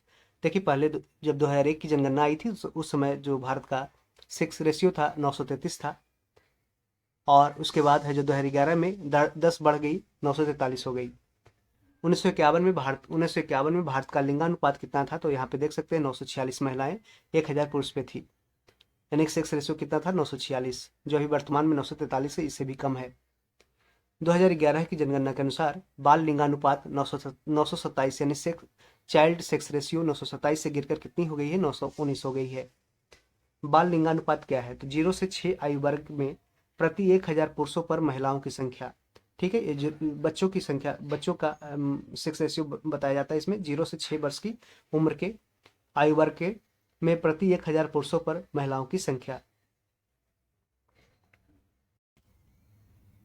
कराए 2011 की जनगणना में बाल लिंगानुपात यानी चाइल्ड सेक्स रेशियो ज्ञात करने के लिए किस आयु वर्ग के बच्चों को शामिल किया गया था? तो 0 से 6 वर्ष के। भारत में बाल लिंगानुपात कितना होता है? तो प्रति 1000 बालकों पर 914 बालिकाएं हैं, ठीक है। और 0 से 6 वर्ष की उम्र के बीच में 914 याद रखें चाइल्ड सेक्स रेशियो है भारत का। किस राज्य का लिंगानुपात सर्वाधिक है? यानी कि प्रति 1000 पुरुषों की तुलना में महिलाएं 1000 से अधिक है, तो केरल की है, केरल की। 2011 की जनगणना के अनुसार भारत के किस केंद्र शासित प्रदेश में सबसे अधिक लिंगानुपात यानी कि प्रति 1000 पुरुषों पर महिलाएं हैं? तो इसका आंसर पुडुचेरी हो जाएगा। ऑप्शन क्या हो जाएगा? पुडुचेरी। भारत की जनगणना 2011 के अनुसार राज्यों के किस समूह में लिंगानुपात सबसे अधिक है? तो केरल और तमिलनाडु का हो जाएगा, केरल और तमिलनाडु। और ये क्वेश्चन कई बार रिपीट किया गया है। 2011 की जनगणना के अनुसार किस राज्य का लिंगानुपात सबसे अधिक है, सेक्स रेशियो सबसे अधिक है? तो मेघालय इसका आंसर हो जाएगा। ऑप्शन 3 हो जाएगा, मेघालय। दूसरे सबसे अधिक लिंगानुपात वाला राज्य कौन सा है? तो तमिलनाडु हो जाएगा। दूसरे सबसे अधिक लिंगानुपात सेक्स रेशियो वाला राज्य कौन सा है? तमिलनाडु है। दूसरा है, पहला है जो केरल है। भारत के किस राज्य का लिंगानुपात सबसे कम है? तो हरियाणा का दर्ज किया गया है सबसे कम सेक्स रेशियो। किस राज्य केंद्र शासित प्रदेश में लिंगानुपात सबसे कम है? तो दमन और दीव में है जो सबसे कम सेक्स रेशियो दर्ज किया गया है। केरल में प्रति 1000 पुरुषों पर 1084 कितना 1084 महिलाओं के साथ उच्चतम लिंगानुपात है, जबकि हरियाणा में भारत में सबसे कम लिंगानुपात है जिसमें प्रति 1000 पुरुषों पर 879 महिलाएं हैं। तो केरल का सेक्स रेशियो कितना है? केरल का कितना है? 1084 है, जो 84 अधिक है। देख सकते हैं +84 है केरल का, जबकि 879 है जो कहाँ का है? हरियाणा का, जो सबसे कम सेक्स रेशियो है। ठीक है, अगले क्वेश्चन की ओर बढ़ते हैं। 181 नंबर क्वेश्चन। उम्मीद करते हैं कि आप इस वीडियो लेक्चर को एंजॉय कर रहे होंगे और काफ़ी ज़्यादा जो इन्फॉर्मेशन इसमें दिया गया है जनगणना के बारे में, तो आपको सारा डाउट है जो इसमें क्लियर हो जाएगा। 2011 की जनगणना के अनुसार दमन और दीव का लिंगानुपात कितना है? तो 618 है। कितना है? 618। भारत की जनगणना 2011 के अनुसार तमिलनाडु का लिंगानुपात है जो 996 है और पूरे भारत में इसका सेक्स रेशियो कितना है? तो दूसरा स्थान पे है और पहला 1084 है, किसका? केरल का है। 1084 केरल का है। केरल का लिंगानुपात कितना है? 1084। बाल लिंगानुपात में सबसे नीचे कौन सा केंद्र शासित प्रदेश है? तो चंडीगढ़ है। बाल लिंगानुपात इन चाइल्ड सेक्स रेशियो में सबसे नीचे कौन सा केंद्र शासित प्रदेश है? तो चंडीगढ़ का स्थान आता है। किस राज्य का लिंगानुपात 900 से कम है? तो हरियाणा का 879 है जो 900 से कम है। राष्ट्रीय परिवार स्वास्थ्य सर्वेक्षण यानी नेशनल फैमिली हेल्थ सर्वे 5 के अनुसार त्रिपुरा एकमात्र ऐसा राज्य है जहां पे पिछले 5 वर्षों शहरी प्लस ग्रामीण में पैदा हुए बच्चों के लिए जन्म के समय लिंगानुपात कितना है? तो 1000 से ऊपर रहा है, 1000 से ऊपर। अगले क्वेश्चन की ओर बढ़ते हैं। देश में महिलाओं के बारे में जानकारी प्राप्त करने के लिए विभिन्न राज्यों और केंद्र शासित प्रदेशों में लिंगानुपात बहुत महत्वपूर्ण है, सेक्स रेशियो। नीचे भारत की जनगणना 2011 के अनुसार आंकड़े दिए गए हैं। निम्नलिखित को सुमेलित करना और सही विकल्प की पहचान करना है। तो देख सकते हैं पहला का आंसर हो जाएगा केरल का, हो जाएगा 1084 और 879 हो जाएगा हरियाणा का। दिल्ली का हो जाएगा यहाँ पे 868 हो जाएगा, दिल्ली का 868 और पुडुचेरी का बचा हुआ 1037 हो जाएगा। ठीक है, तो इस तरीके इसको है जो याद रखें, कहीं भी आपको मैच कराने के लिए दे सकता है। देखिए अगले क्वेश्चन में दिया गया है, मिलाना है गोवा और, जैसे गोवा का सेक्स रेशियो क्या है? तो 973 है, गोवा का 973 है। तमिलनाडु का दूसरा स्थान आता है सेक्स रेशियो में भारत में, तो 996 है। और तीसरा कौन सा है? सी है, तीसरा का आंसर सी हो जाएगा। मणिपुर का 985 सेक्स रेशियो है, ओडिशा का 979 हो जाएगा, ओडिशा का 979। भारत की जनगणना ने लिंगानुपात में भारत में तत्काल पूर्ववर्ती जनगणना की तुलना में किस वर्ष वृद्धि दर्ज की गई? तो 1981 में। भारत की जनगणना में लिंगानुपात में भारत में तत्काल पूर्ववर्ती जनगणना की तुलना में किस वर्ष है जो वृद्धि दर्ज की गई सेक्स रेशियो में? तो 1981 में, 1981 जनगणना में। देख सकते हैं इसमें फिर से मिलाने के लिए दिया गया था। 1961 में कह रहा है कि भारत का लिंगानुपात प्रति 1000 पुरुषों पर महिलाएं, और जनगणना वर्ष 1961 में कह रहा है कि जो सेक्स रेशियो है क्या रहा? तो 2011 में आप जानते हैं कि इसका आंसर हो जाएगा, नियरेस्ट है 2011 में, ऑप्शन मिला लीजिए, पहला का आंसर हो जाएगा 941 हो जाएगा। और सॉरी 2011 का आंसर हो जाएगा क्या? तो 943 हो जाएगा। ठीक है, और 1961 में क्या है? तो इसका आंसर 941 हो जाएगा 1961 में। 1971 में हो जाएगा 934, 1971 में 1934 और 1921 में 1981 में 930 हो जाएगा। सॉरी गलती हो गया। यहाँ से आप मिलान कर सकते हैं, देख सकते हैं कि पहला का बी हो जाएगा। पहला का बी 1961 में 941 है जो सेक्स रेशियो रहा। दूसरा का सी 1971 में 930 और 1981 में 934 और 2011 में रहा 943। इसको सही कर लीजिए आप। जुलाई 2011 में जारी जनगणना के आंकड़ों के अनुसार शहरी क्षेत्रों की तुलना में ग्रामीण क्षेत्रों में बाल लिंगानुपात यानी चाइल्ड सेक्स रेशियो में कितनी गिरावट आई है, तो लगभग 4 गुना। ठीक है, -4 गुना। 1951 से 2011 के दौरान निम्नलिखित में से भारत में लिंगानुपात के बारे में कौन सा कथन सही दिया गया है, तो इसमें 2001 से वृद्धि हो रही है। कि कब हो रही है, तो इसमें 2001 से भारत में लिंगानुपात के बारे में जो दिया गया है, इसमें 2001 से है जो sex ratio, child sex ratio, sorry sex ratio की बात कर रही है, तो इसमें वृद्धि हो रही है 2001 से। अगला क्वेश्चन है कि भारत की साक्षरता दर कितनी है, तो 74.04% यानी 74.04% है जो भारत की लिटरेसी रेट है। सन 1947 में भारत की साक्षरता दर कितनी थी, तो 12% थी। कितनी? 12%।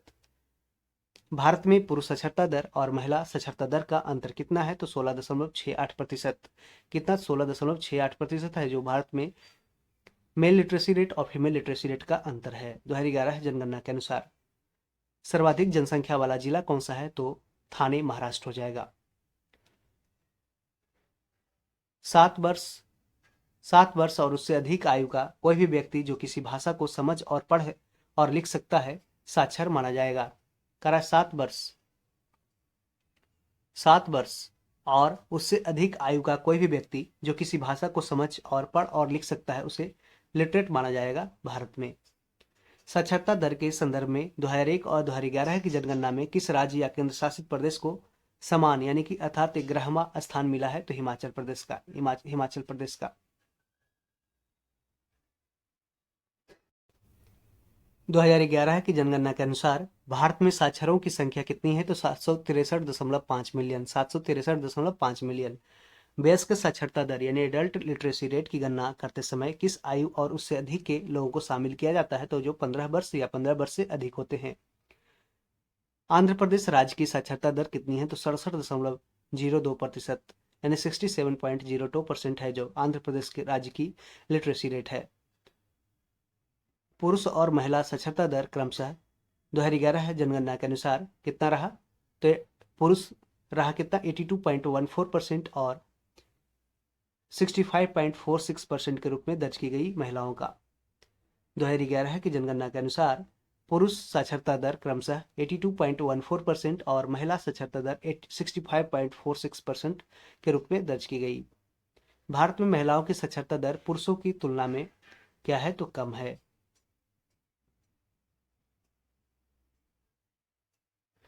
2011 की जनगणना के अनुसार भारत में साक्षर व्यक्ति की परिभाषा के बारे में कौन सा कथन यहाँ पे गलत दिया गया है, तो कि व्यक्ति पुरुष होना चाहिए, ऐसा नहीं है, महिला भी शामिल होती है। व्यक्ति की आयु 7 वर्ष या उससे अधिक होनी चाहिए, बिल्कुल सही बात है। व्यक्ति पढ़ पाने में सक्षम होना चाहिए और व्यक्ति लिख पाने में सक्षम होना चाहिए, उसको है जो भारत में साक्षर माना जाएगा। 2011 की जनगणना के संबंध में निम्नलिखित में से कौन सा कथन सही दिया है, तो इसमें केवल 4 है। 7 वर्ष या उससे अधिक आयु का व्यक्ति जो किसी भी भाषा में को समझकर लिख या पढ़ सकता उसे साक्षर माना जाता है। ऑप्शन 4 हो जाएगा। भारत की जनगणना द्वारा अशोधित साक्षरता दर की गणना के लिए सही सूत्र का चयन करना है, तो साक्षर व्यक्तियों की संख्या बटा कुल जनसंख्या गुना 100 हो जाएगा। यही है अशोधित साक्षरता दर। भारत में अपरिष्कृत यानी क्रूड साक्षरता दर क्या है, तो 64.32%। 64.32%।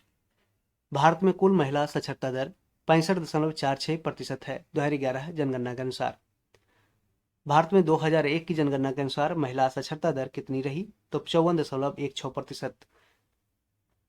2011 की जनगणना के अनुसार भारत की महिला साक्षरता दर क्या है, तो 60 से लेकर के 69% के बीच में अनुमानित दर है।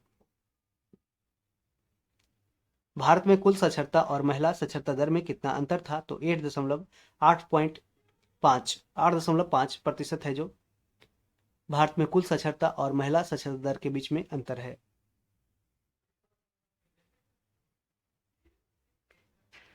भारत की जनगणना 2011 के अनुसार कितने राज्यों और केंद्र शासित प्रदेशों में महिला साक्षरता दर 90% से अधिक दर्ज की गई थी? तो इसका आंसर एक हो जाएगा, ऑप्शन एक हो जाएगा, सिर्फ एक राज्यों में।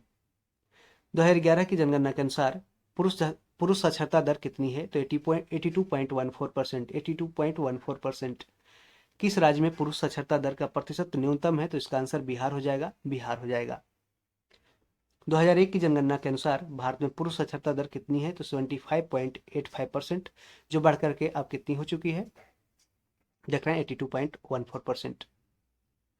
भारत की जनगणना 2011 के अनुसार उस राज्य की पहचान करना है जिसमें कुल साक्षरता दर और पुरुष साक्षरता दर दोनों 90% से अधिक थे। तो इसका आंसर हो जाएगा मिजोरम, ऑप्शन मिजोरम आंसर हो जाएगा। 2011 की जनगणना के अनुसार किस राज्य की साक्षरता दर सर्वाधिक रही? तो एक केरल की। किस जनगणना में भारत में पुरुष और महिला साक्षरता दर में सर्वाधिक अंतर दर्ज किया गया? तो सबसे अधिक दर्ज किया गया 1981 के जनगणना में पुरुष और महिला साक्षरता दर में सबसे अधिक अंतर दर्ज किया गया 1981 के जनगणना में। भारत के किस केंद्र शासित प्रदेश की साक्षरता दर सर्वाधिक है? तो इसका आंसर लक्षद्वीप हो जाएगा। किस राज्य या केंद्र शासित प्रदेश ने साक्षरता दर के मामले में दूसरे स्थान का दावा किया है? तो इसका आंसर लक्षद्वीप हो जाएगा। पहला देख सकते हैं यहाँ पे कि 2011 की जनगणना के अनुसार किस राज्य या केंद्र शासित प्रदेश ने साक्षरता दर के मामले में दूसरे स्थान का दावा किया है? तो इसका आंसर लक्षद्वीप हो जाएगा। और पहला स्थान किसका है? तो केरल का है। किस केंद्र शासित प्रदेश में सर्वाधिक पुरुष साक्षरता दर दर्ज की गई थी? तो ये कहाँ पे? लक्षद्वीप में। भारत में सर्वाधिक महिला साक्षरता दर वाले राज्य कौन सा है? तो केरल है। 2011 के अनुसार भारत का दूसरा सर्वाधिक साक्षर राज्य कौन सा है? तो मिजोरम है। भारत का दूसरा सबसे अधिक साक्षर राज्य कौन सा है? तो मिजोरम हो जाएगा। किस राज्य और केंद्र शासित प्रदेश में उच्चतम साक्षरता दर दर्ज की गई है? तो केरल और लक्षद्वीप में। कहाँ पे? केरल और लक्षद्वीप में। भारत की 2011 जनगणना के अनुसार केंद्र शासित प्रदेशों के निम्नलिखित में से किस समूह की साक्षरता दर सबसे अधिक रही है? तो इसका आंसर केवल 4 हो जाएगा, लक्षद्वीप और दमनदीप की। लक्षद्वीप और दमनदीप की।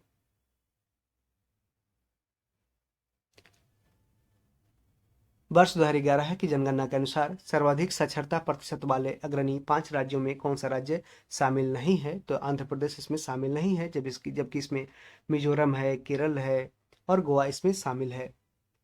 सभी राज्यों और केंद्र शासित प्रदेशों में केरल ने साक्षरता के मामले में प्रथम स्थान प्राप्त किया है। भारत की जनगणना 2011 के अनुसार किस धर्म की साक्षरता दर सर्वाधिक दर्ज की गई है? तो जैन धर्म की। किस राज्य या केंद्र शासित प्रदेश में पुरुष साक्षरता दर सबसे अधिक है? तो केरल की है, केरल की। भारतीय राष्ट्रीय सर्वेक्षण 2022 के अनुसार किस भारतीय राज्य में सर्वाधिक साक्षरता दर है? तो केरल में। कहाँ पे? केरल में। भारत की 2011 की जनगणना के अनुसार किस राज्य समूह में महिला साक्षरता दर सबसे अधिक है? तो ये केरल और मिजोरम इसका आंसर हो जाएगा। राज्यों के किस समूह में पुरुष साक्षरता दर सर्वाधिक है? तो केरल और मिजोरम हो जाएगा, केरल और मिजोरम। ऑप्शन 3 हो जाएगा, केरल और मिजोरम। निम्नलिखित में से कौन से राज्य और केंद्र शासित प्रदेश साक्षरता दर के सही अवरोही क्रम को दर्शाते हैं? तो इसका आंसर ओनली 2 हो जाएगा, केरल, फिर लक्षद्वीप, फिर मिजोरम। दूसरा आंसर हो जाएगा। 1991 की जनगणना के अनुसार 10 लाख से अधिक जनसंख्या वाले शहरों में से किस शहर की साक्षरता दर सबसे अधिक है? तो कोच्चि की है, कोच्चि की।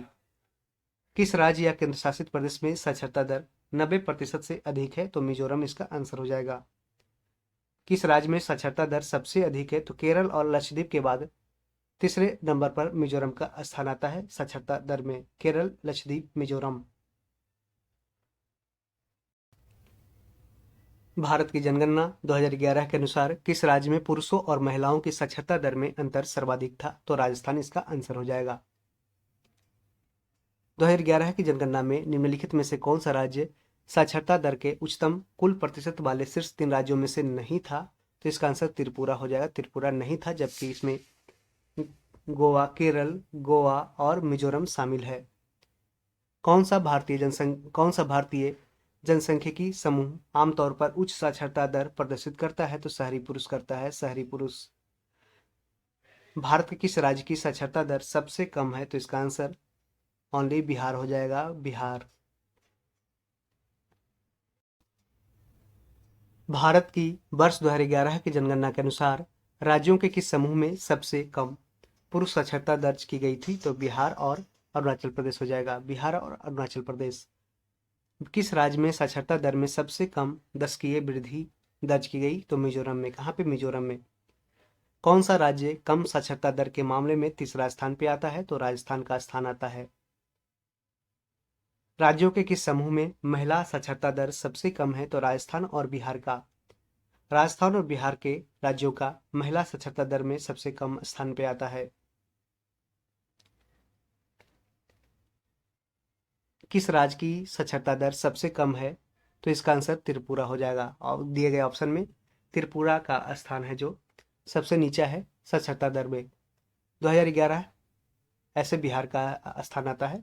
2011 की जनगणना के अंतिम आंकड़ों के अनुसार 2001 के बाद से साक्षरता दर में कितना प्रतिशत अंक की वृद्धि दर्ज की गई? तो 9.21%, 9.21% अंक की वृद्धि दर्ज की गई।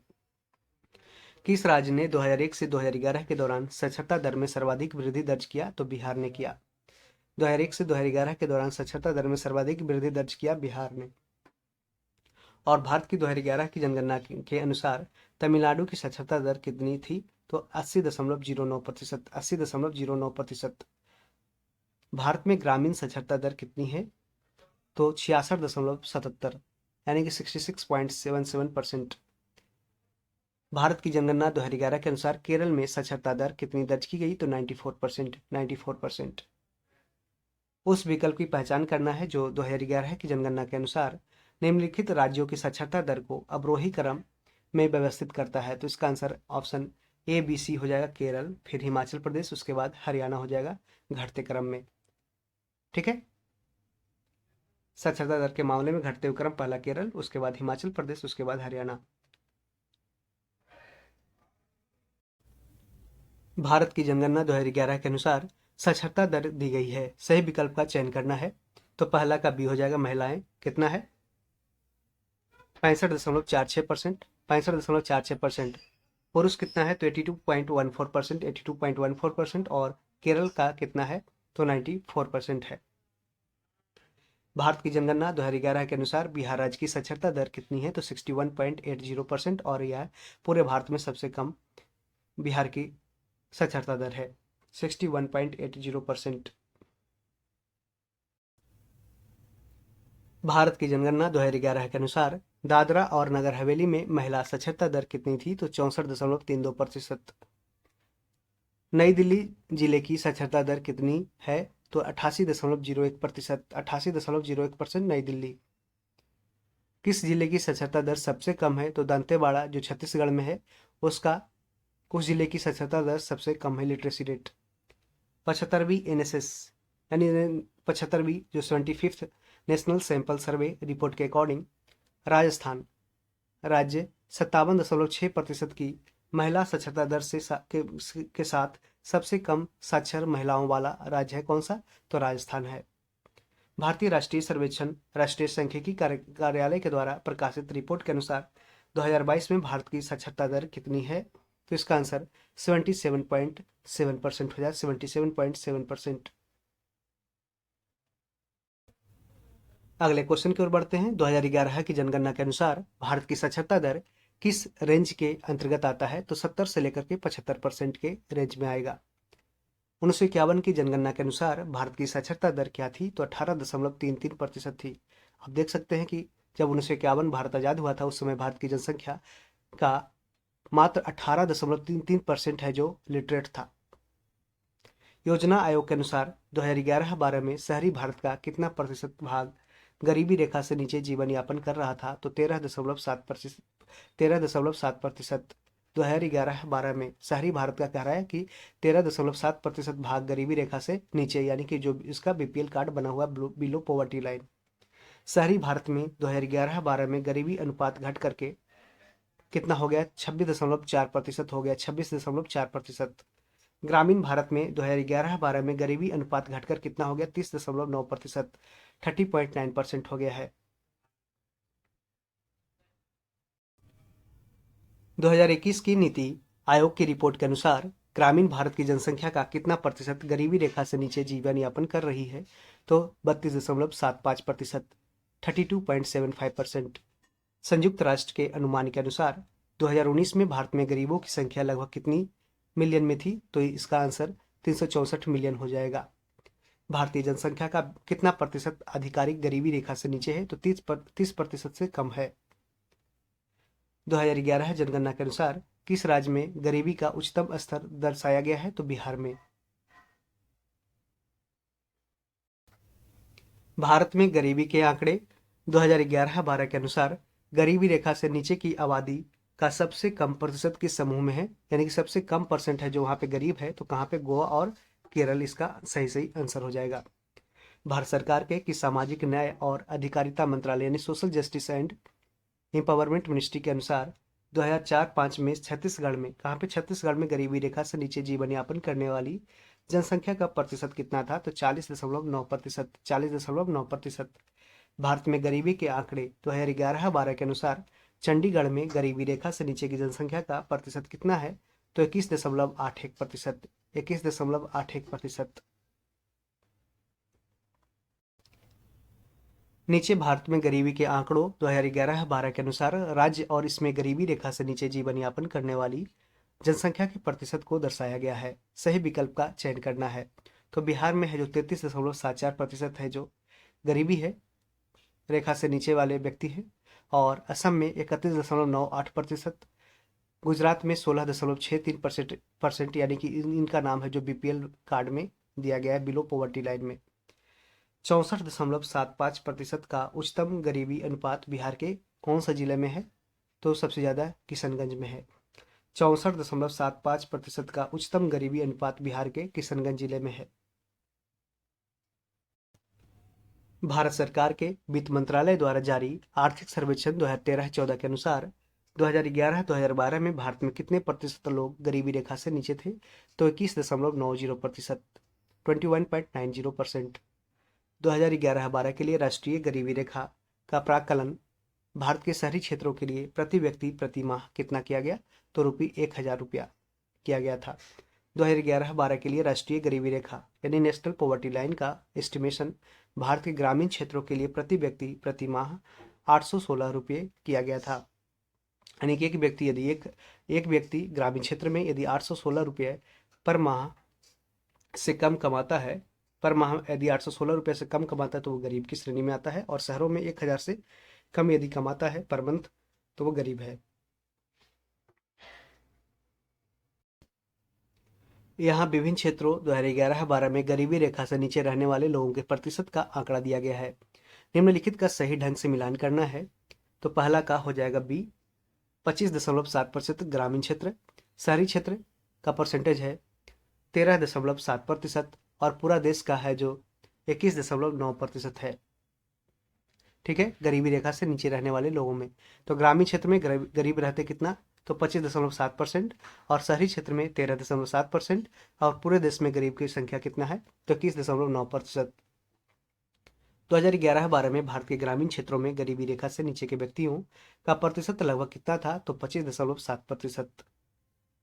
राष्ट्रीय जनसंख्या नीति या नेशनल पॉपुलेशन पॉलिसी 2000 का दीर्घकालीन उद्देश्य वर्ष 2045 तक, कब, 2045 तक अस्थायी आर्थिक विकास, सामाजिक विकास और पर्यावरण संरक्षण के साथ देश की आबादी को स्थिर बनाए रखना है। कब तक, 2045 तक। किसी राष्ट्र की जनसंख्या के कार्यशील आयु वर्ग को सामान्यतः 15 से 59 वर्ष के बीच वर्गीकृत किया गया है। 2011 की जनगणना के अनुसार किशोरों यानी कि 10 से 19 वर्ष की आयु का हिस्सा लगभग कितना पाया गया, तो 20.9%, लगभग 21% पाया गया। भारतीय शहर की पहली पूर्ण जनगणना 1830 में हेनरी वॉल्टर द्वारा की गई थी। कहाँ पे, ये हेनरी वॉल्टर को भारतीय जनगणना के जनक कहा जाता है, याद रखें। भारतीय जनगणना के जनक, फादर ऑफ इंडियन सेंसस किसे कहा जाता है? Henry Walter. कारण भारतीय शहर की पहली पूर्ण जनगणना 1830 में किसके द्वारा की गई? तो हेनरी वॉल्टर के द्वारा की गई थी।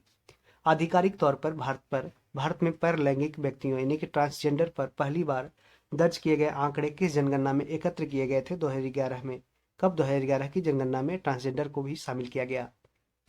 किस वर्ष के विश्व जनसंख्या दिवस की विषय वस्तु अब महिलाओं और लड़कियों के स्वास्थ्य और अधिकारों की सुरक्षा कैसे करें? तो ये 2020 की थीम थी और विश्व जनसंख्या दिवस मनाया जाता है 11 जुलाई को।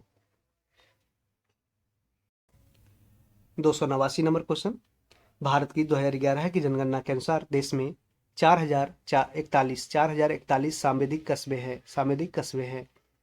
जनजातीय जनसंख्या 2011 के आधार पे उस विकल्प का पहचान करना है जो निम्नलिखित राज्यों को आरोही क्रम में व्यवस्थित करता है। तो इसका आंसर हो जाएगा उड़ीसा, उसके बाद महाराष्ट्र, उसके बाद मध्य प्रदेश। आरोही मतलब है जो, ठीक है, बढ़ते हुए क्रम में। तो सबसे पहले हो जाएगा उड़ीसा बढ़ते हुए क्रम में, यानी कि सबसे ज़्यादा है जो मध्य प्रदेश में है, उसके बाद महाराष्ट्र, उसके बाद उड़ीसा, लेकिन घटते क्रम में सबसे ज़्यादा मध्य प्रदेश। इसको याद रखें। आरोही क्रम में पूछा है तो सी बी ए हो जाएगा।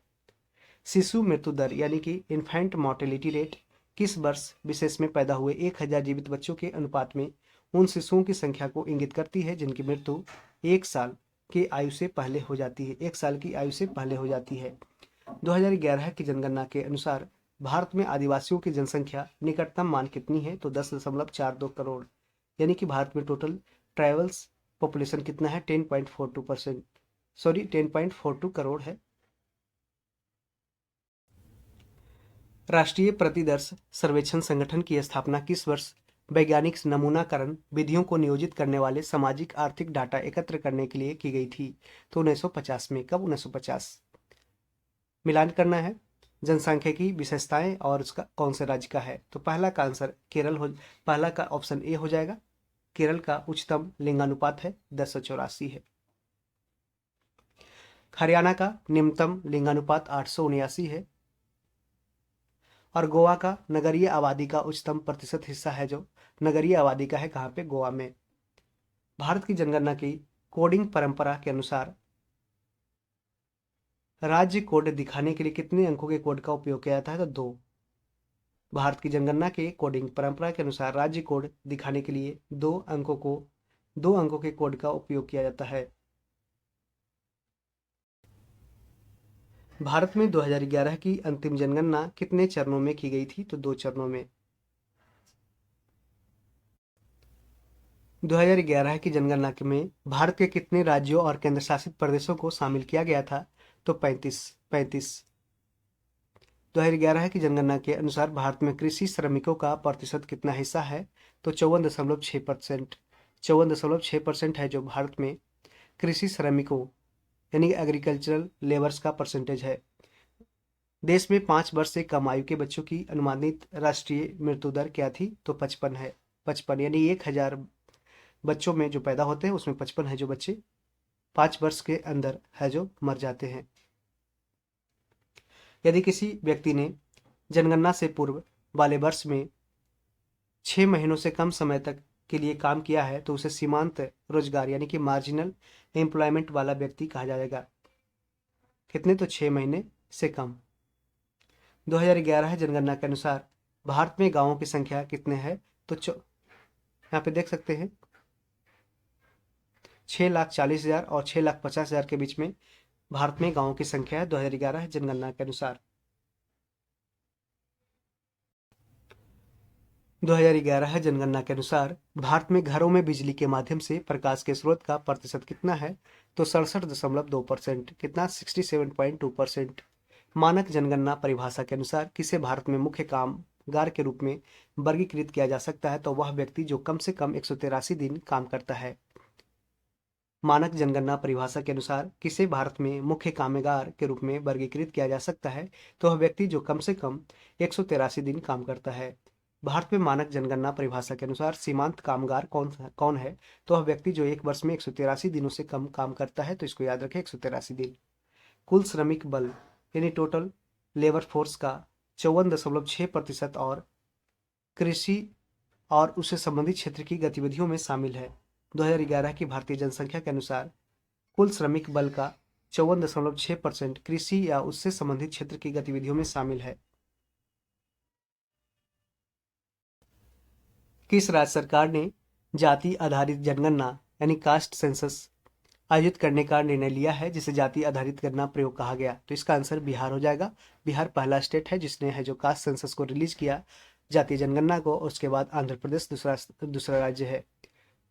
भारत के राज्यों में से किसमें बसे हुए गांवों की अधिकतम संख्या है? तो बिहार में है जो गांवों की संख्या अधिकतम बसा हुआ है। कौन सी भारतीय मलिन बस्ती विश्व की सबसे बड़ी मलिन बस्तियों एवं झोपड़पट्टियों में शामिल है? तो ये धारावी हो जाएगा, जो कहाँ है? महाराष्ट्र में धारावी। 2001 से 2011 के दौरान भारत में मिलियन से अधिक आबादी वाले शहरों की संख्या के बारे में निम्नलिखित में से कौन सा कथन सही है? एक मिलियन मतलब 10 लाख होता है। तो इसका आंसर हो जाएगा केवल 3 हो जाएगा, यानी 35 से बढ़कर के 53 हो गए हैं। 2001 से 2011 के दौरान भारत में मिलियन से अधिक आबादी वाले शहरों की संख्या 35 से बढ़कर के 53 हो चुके हैं।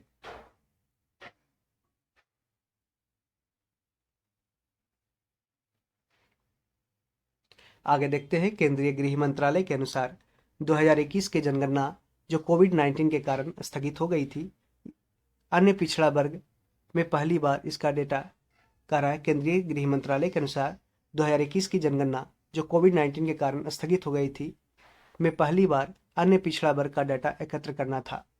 2011 की जनगणना के अनुसार निम्नलिखित में से कौन सा राज्य एम्पावर्ड एक्शन ग्रुप यानी ईएजी वाले राज्यों में शामिल नहीं है? तो इसका आंसर अब पंजाब हो जाएगा। एम्पावर्ड एक्शन ग्रुप स्टेट में शामिल नहीं है, तो कौन सा नहीं है? पंजाब नहीं है, जबकि बिहार, झारखंड, राजस्थान इसमें शामिल है। क्रियात्मक घनत्व यानी फिजियोलॉजिकल डेंसिटी क्या है? तो कुल जनसंख्या बटा शुद्ध कृषि योग्य क्षेत्र। क्रियात्मक घनत्व क्या है? फिजियोलॉजिकल डेंसिटी क्या है? तो कुल जनसंख्या बटा शुद्ध कृषि योग्य क्षेत्र। तो इस तरीके से हमने इस वीडियो में देख सकते हैं कि 312 है जो जनगणना से पूछे गए प्रश्नों को देखा है, जो विभिन्न एग्जामों में विभिन्न रूप में पूछे जाते हैं। और ये जब तक 2000 अगला जनगणना शामिल नहीं होता है, ठीक है, तब तक ये क्वेश्चन है जो ऐसे ही पूछे जाएंगे आपके एग्जाम में। तो आपके लिए काफ़ी इंपॉर्टेंट रहा ये वीडियो। इसे अपने दोस्तों में ज़रूर शेयर करें। अगले हम पार्ट में इसे आविष्कार और खोज का एक सेपरेट वीडियो है जो बनाएंगे। 1 घंटा 17 मिनट का 20 मिनट का वीडियो हो चुका है, तो वीडियो को ज़्यादा न लंबा करते हुए एक चैप्टर को एक वीडियो में है जो कंक्लूड करते हैं, और उसके बाद हम नेक्स्ट चैप्टर में आविष्कार और खोज का वीडियो बनाएंगे। तो इस वीडियो अगले पार्ट को देखने के लिए चैनल को सब्सक्राइब कर लें और इसे दोस्तों में ज़रूर शेयर करें यदि वीडियो आपको अच्छा लगा। और ये निखिल गुप्ता सर की बुक है, ब्लैक बुक की, जो बहुत ही अच्छे से यहाँ पे डिज़ाइन किया हुआ है, बहुत ही अच्छा से दिया गया है, एक जगह संग्रहित किया गया है। तो उम्मीद करते हैं कि यह वीडियो आपको अच्छा लगा होगा, और यहाँ तक अभी तक देखने के लिए थैंक यू। और अपने दोस्तों में से ज़रूर शेयर करें, चैनल को सब्सक्राइब ज़रूर करें, यह आपसे एक रिक्वेस्ट है। Thank you.